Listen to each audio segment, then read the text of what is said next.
तोरे प्यार के रंगवा में रंगाइल बा दिलवा। तोहरे बिना लागे सुनाई जगवा। तोहरे नैना में बसल बा हमार दुनिया। तोहरे संग लागे हर सपना सुनरिया।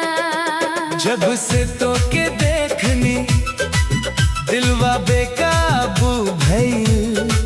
प्यार के मीठ बातन से मनवा मतवाला भइल।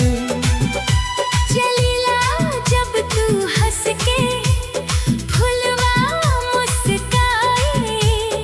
तोहरे खातिर दिल रोज गीत गाए। छोट मुखड़ा तोरे प्यार के रंगवा में रंगाइल बा दिलवा। तोहरे बिना लागे सुनाई जगवा।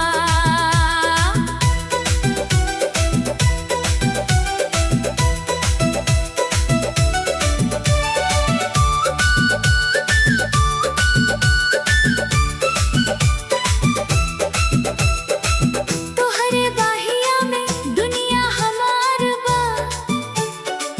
तोहरे नाम से सजल हर बहार बा। चंदा भी शर्माए तोहार रूप देख के। तोहरे बिना धुराई संसार बा। छोट मुखड़ा तोहे नैना में बसल बा हमार दुनिया। तोहरे संग लागे हर सपना सुनरिया।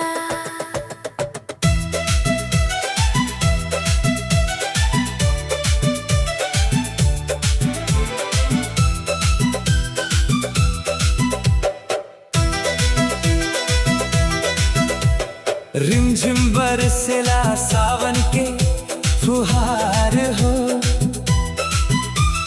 तोहरे संग लागे हर दिन त्योहार हो। हाथवा में हाथ धर के चली दूर तलक। संगे संगे कट जाव जिंदगी के डगर हो।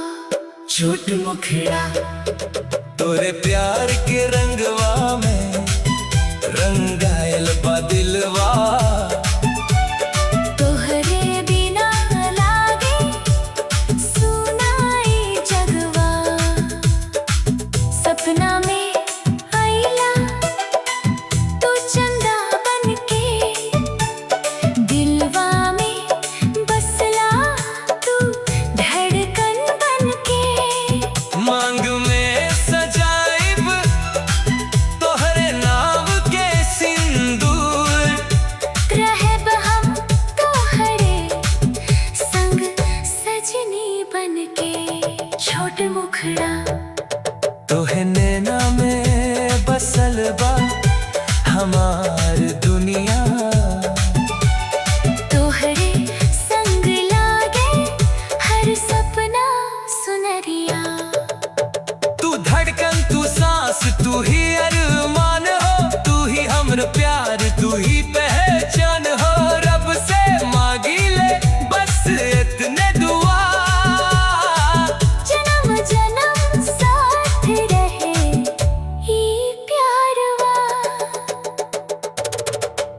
तोरे प्यार के रंगवा में रंगाइल बा दिलवा। तोहरे बिना लागे सुनाई जगवा।